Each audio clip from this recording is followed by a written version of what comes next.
All right. Good morning, everyone. We'll get started here with Coach Traylor. JJ. Hey, Jeff, how you doing this morning? Great, JJ. Good morning. Thanks for joining us. Just aside from the obvious of the big win, what were some of the takeaways you had from this game watching the film? Our effort on defense, we couldn't find a loaf. We're trying to go back and regrade it again just to see if we can find somebody not playing hard. Offensively, we weren't as sharp early. A couple of little mental mistakes led to some field goals. That was a little disappointing, but we got going, finally. And then special teams wise, we're really glad we got Sticks in the end zone. That was a big play. And Hunter Duplessis, his consistency is just really amazing. We're all just expected to go through every time he goes out there. Very scary when he went down. Things could change really quick. We believe in Everett, obviously. Came out there and kicked the ball well too, but Hunter's a special player and person.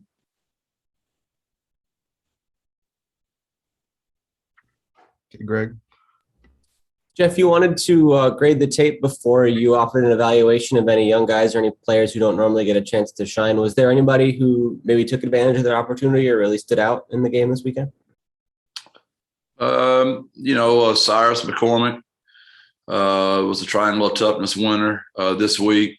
Brandon Brown. Those are all young kids, that we got. So those two, defensively. Offensively, Ronnie at left tackle, young player. Meach, young player, played center. He's a Triangle of Toughness Award winner as well. Dan Dishman played quite a bit at tight end, played really well. Eddie Lee went out there and played really well. So quite a few young kids took advantage of their opportunity. Of course, Jamal Liggins is already very young, plays all the time. But, yeah, those would be the young kids that stood out to us. Yeah, I wanted to ask about Demetrius Allen. I think this was the first time we've seen him at center. Was that sort of a transition? Why did you want to go that route? We've been working him there since we've been here. We've always thought it'd be a natural position for Meach. He's very, very athletic. He's very smart. He's a good kid. Just learning to snap and move and make all the calls. And he's really come on and went in there and looked very natural doing it Saturday. And with the Cyrus Simon you mentioned in the preseason, I think that he might have had a chance last year, if not for some kind of injury situations that were lingering with him. What jumps out about his game or what makes him sort of an effective option for you all? He's very mature. He acts like an old man, even though he's very young. He's just mature and shows up every day and works hard. And came from a great program in Atascocita. And speaking of that, Avery played well at linebacker, as did Caden. Those are two kids that went in there and played well. So speaking of young kids. But, yeah, that's what it is with Cyrus. JJ. Jeff, you mentioned the offense starting slow. What specifically didn't you like about the way the game started offensively? Just mental. There's some mental things. I really don't want to, give the kids' names specifically, but they know what it was, and it just led to some bad plays. That's our job as coaches. Everything those kids do is a reflection of me. So in no way am I blaming kids. Our defense left the Illinois field with a little burn to their saddle. They didn't feel like they played real well. We dropped 5 interceptions, let them back in the ball game. So they had a whole different mindset at practice where our offense played, really, really well up there at Illinois. So they might have been nibbling on the cheese a little bit. We weren't quite as sharp as we were the week before in practice, and it kind of showed up this last Saturday. And we got it all worked out on the sideline and got going. But early, we had a couple of mistakes we just shouldn't have had. It seemed like last week you sensed a little, I guess, lack of crispness offensively during practice. Well, how do you go about preventing that this week? Human nature. They don't like it. They know they had more MAs than they did the week before. They know their grade's a little bit lower. That's going to be the challenge, though, this entire week. We've played really well as a team 2 weeks in a row. And everybody's going to be telling them, from our media to our fan base to, everybody. So how do we handle that? We're not used to all this. We our last 8 games, we played really, really well together. And can we handle that and keep building off of that? Or are we going to get distracted? Middle Tennessee, we were very fortunate to beat them last year. Came down to the very last play of the game. And they played a very good Virginia Tech team. It's 14-7 in the third quarter, driving on their end of the territory. So we're going to have our hands full this week with an opponent that's going to come in here with a burn to their own side. Greg? Jeff, how do you describe the difference in the team when you look at the form you're in now compared to the first couple of games last year? Oh, we're way better. We're more mature. We're bigger. We're faster. We're stronger. We know what we're doing. I don't think there's any comparison to this time last year. And in saying that, you still got to go out there and do all those things. But we're a much better football team than we were then. Is that just based on the year of experience, or is it having less COVID stuff to deal with this year? So where do you trace that to, all that improvement that you see? All the above. I mean, that's just getting to be together, spring, summer, fall, a bunch of kids returning. We're returning 21 starters out of 22, so we all know each other very well.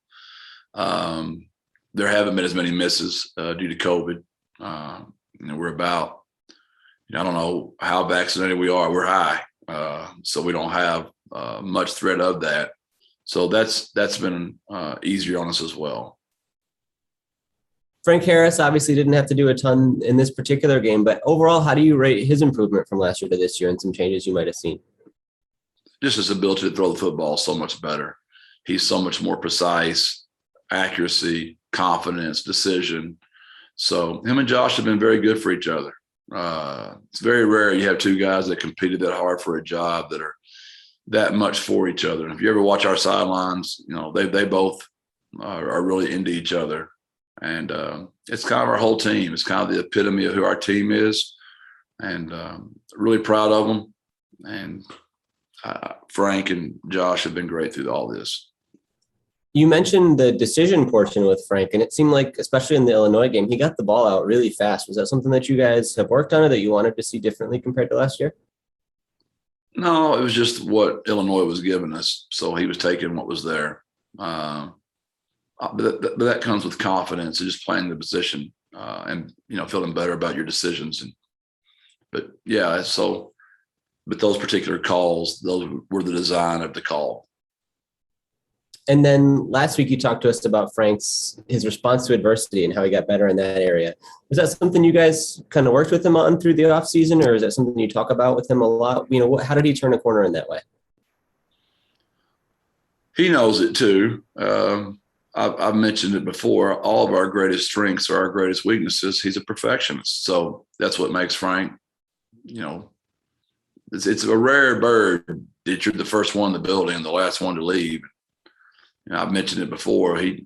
Every time he steps on the field, he takes a knee and says a prayer. And every time he leaves the field, he takes a knee and says a prayer. I mean, he's a different animal. And so I've just tried to teach him and help him that's what makes him so great, but he can't let that be what destroys him. So he's, the leader of our team. So his body language is very big. So he's really worked on his body language. JJ? Jeff, staying on the quarterbacks, how would you grade just how that position played overall Saturday? All 3 guys that played. Yeah. Well, Frank played incredibly well. I don't know exactly what his stats were, but they were very high. Josh came in and I asked the team, literally, I said, was anybody surprised the way Josh Atkins came in the game and played? Not one person raised their hand. And then Eddie Lee went out there and we put him in a terrible play call. The first call of his career, they bring, field pressure and we run right into him. He did a great job getting rid of the ball and just getting it gone so we didn't lose any yards on the play. He had a nice completion on the scramble, hit Cade right in, stride. And then he had a nice throw to J-Rod for 3rd down. Then he looked like a freshman, with a 8-second play fake and then throws it out the back of the end zone when we're in the red zone. So we've got things to clean up with Eddie Lee. But he has not got a lot of work. We worked with Josh and Frank. So he went out there with almost no reps and played that well. So I would grade all three of them. We didn't put Eddie Lee in the best situation, obviously, but so I'll grade him with a sliding scale and give Josh and Frank pretty high grades. Jeff, I wanted to ask you about the student section, the crowd, the fan support. It seemed at the end of the game, the players really appreciated them sticking around. Is that, something you guys could build upon, you think? That's what's great about having guys around like you, JJ, and Kevin Brown, you guys that have been around from the beginning. I'm the new kid on the block. I don't know the history of this place like you guys do. That's why I like listening to y'all. So I'm really glad you pointed that out. Kevin did the exact same thing. As soon as the game was over, he's like, Jeff, you don't understand how special that really was. Those kids were there early. We were blowing them out. They stayed all the way through. Then they loved up on all of our kids. It was fantastic. The coaching staff's going to buy pizza, and we're going to take it to the student body this week and just serve it to them. Just tell them thank you. And hopefully we can get more. If the rest of the Alamo Dome will be like the student section and the band, that place will be really hard to hear. We'll have to get some brand new headphones so we can hear each other. I mean, you talk about the support, but it does actually make an impact on the field, especially when opposing teams are on offense, right?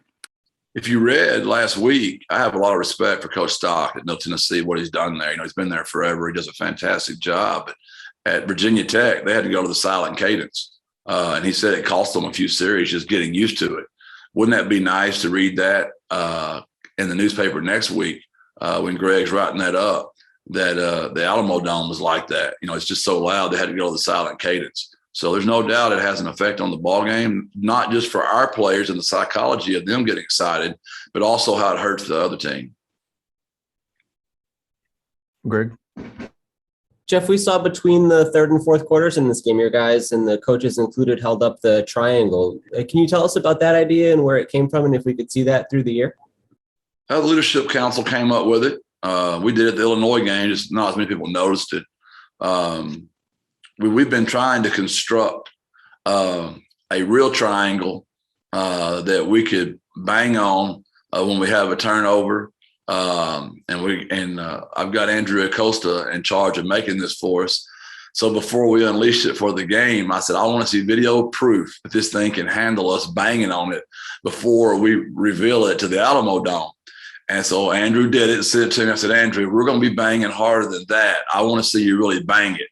And when he did, he was banging on it, and the 210 fell off the top of it. So we're rewelding this week to see if we can get this thing ready. We don't want to be the ESPN laugh of the week, right? So we're going to try our best to have that thing unveiled this Saturday. I have so many follow-up questions. Is this like a metal structure? Like, what are we talking about here? It's always bad when I get involved. It was just an idea I had. Everybody's got their own little thing, so we're all about the triangle. That's who we are, right? It's our culture. It's our thing.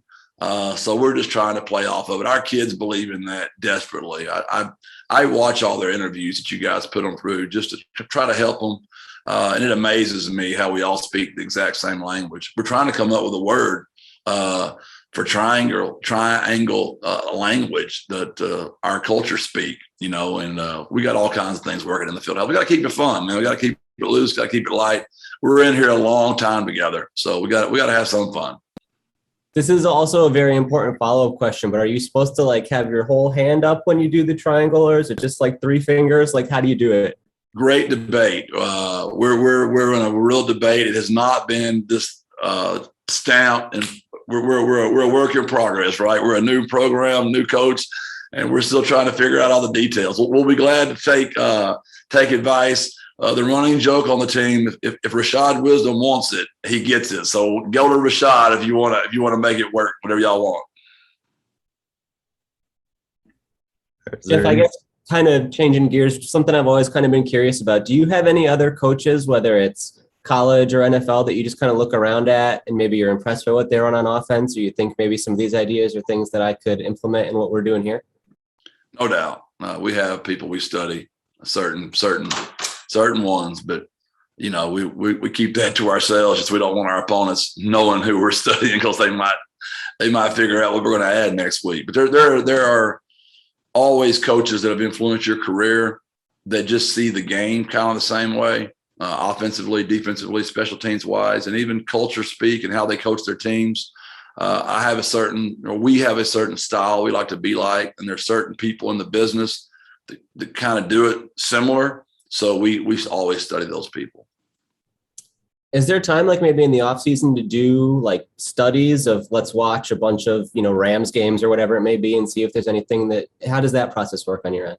Just like that. That's exactly right. We do more of that in the off season than we do during the season. During the season, I have a couple of coaches that we have a procedure we go through of how we study the teams, because you can't spend all your time.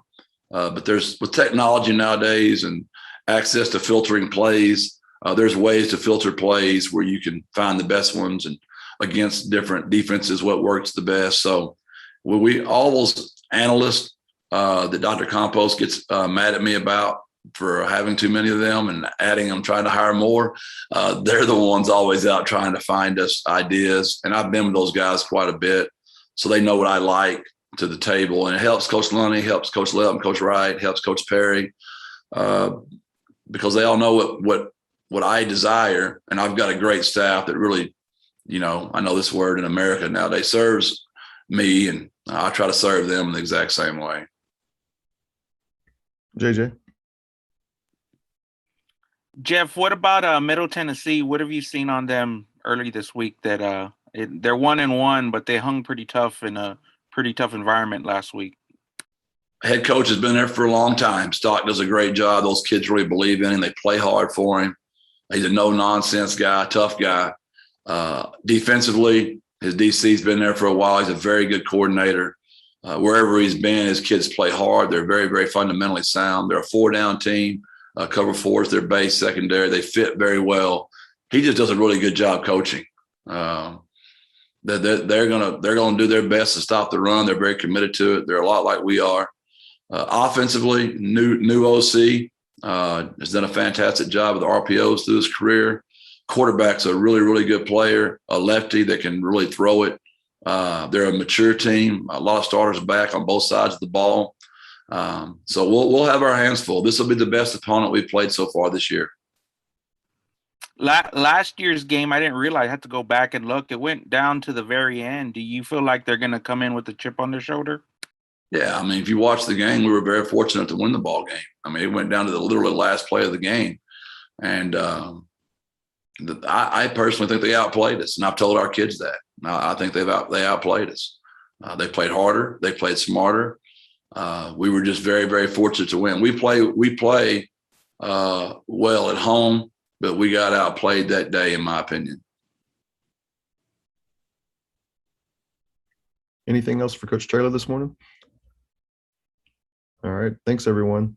Thanks, Jeff. Thanks, Jeff. Appreciate y'all. God bless. Birds up.